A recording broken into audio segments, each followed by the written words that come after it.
Hi, my name is Brittany King and my partner is Glory Cummings. We chose Google Classroom to do our project on. You can just pull up Google or Internet Explorer, any search engine you have, Google Chrome, and then you type in Google Classroom.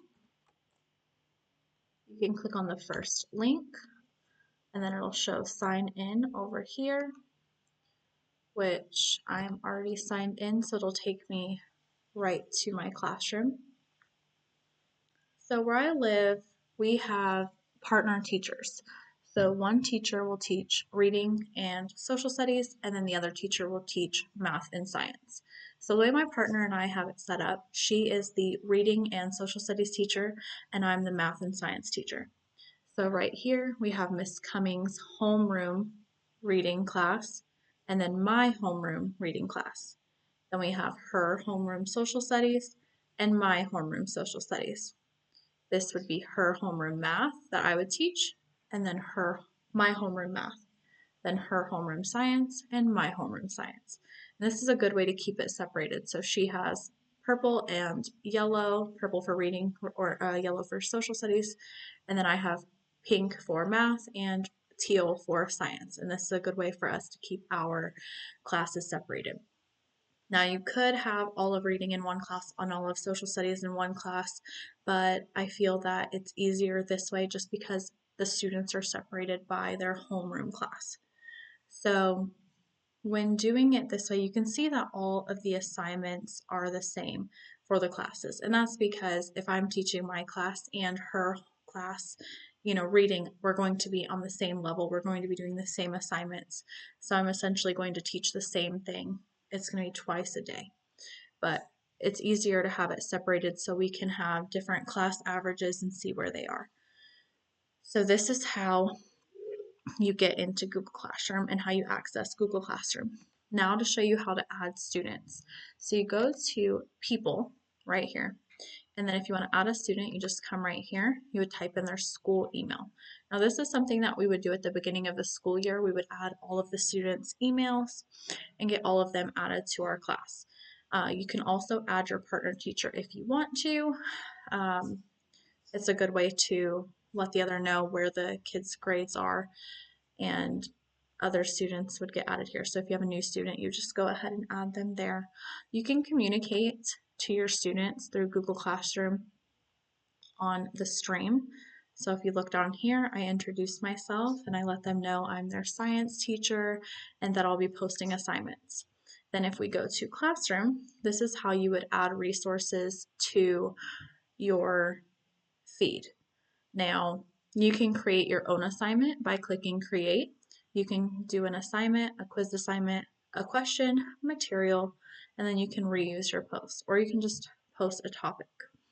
So what I like to do, I like to use Generation Genius. So this is one of my favorite websites for students. They have science lessons and math lessons. So if you notice here in my classroom, this is social studies. Let's see. In my science classroom, I have properties of matter and I have balanced and unbalanced forces. This is from Generation Genius. So I went to science lessons and they have a ton of options. So because we chose a third grade class, I clicked on 3 through 5, and here is the balanced and unbalanced forces. You click on it and you have a video. Now you can generate a student link, which will give you a link to copy. Now you copy that and you can go ahead and come to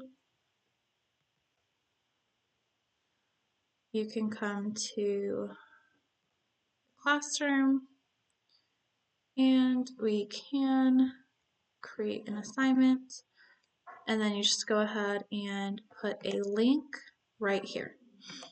So that is a good way to add an assignment. You can put instructions if you need to. If it's just a video, it's self-explanatory.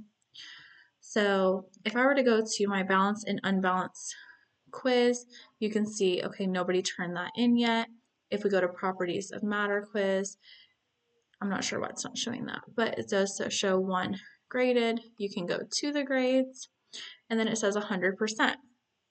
Now, when you submit your grades, you can put in 100% and then it'll ask you if you want to return the grade to the student. So if you don't want the students to see their grade just yet, maybe you want to wait until all of the students' assignments have been graded before you send out grades, you can definitely wait. And then once you're ready for the grade to get submitted, then you'll go ahead and push return, and then it'll get returned to the student. So that's how you'll do the grades.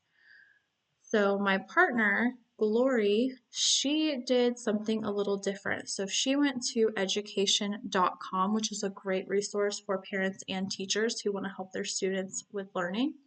So this is one example of something that she found for students to do. Let's see. We'll go to this one.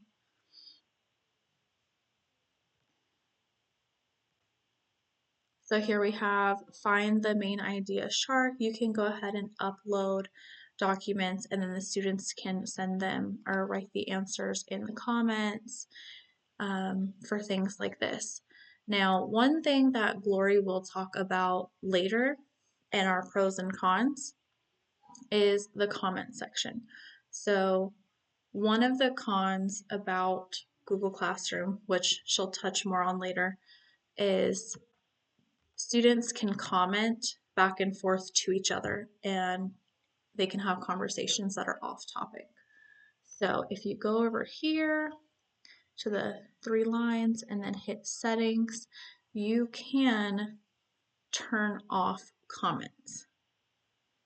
So I wouldn't say that I would do that all the time, but if it becomes an issue where students are chatting with each other instead of doing their assignments, then I think that it would be a good idea to turn off those comments. So, and the tech features that we had, the Generation Genius is one of them. Also, BrainPop is another one. In BrainPop, you can move assignments straight to Google Classroom and they will be graded automatically. So with the Generation Genius, that would be something that the teacher would have to go in and grade, but BrainPop, it will grade them by themselves. So that is a nice way. And you can look at the class average. You can create more classroom or more classes just doing this. This is how the students would join a class, and then this is also how the teacher would create a class. So there are multiple different uses for Google Classroom. I've talked to different teachers, and they said that they liked Google Classroom more for older kids or older grades like 3rd through 5th rather than the younger students. They preferred Seesaw for the younger students. But for the older kids, Google Classroom was definitely one of the favorite websites to use in class. Now, this would be great for virtual learning or in the classroom. Thank you so much.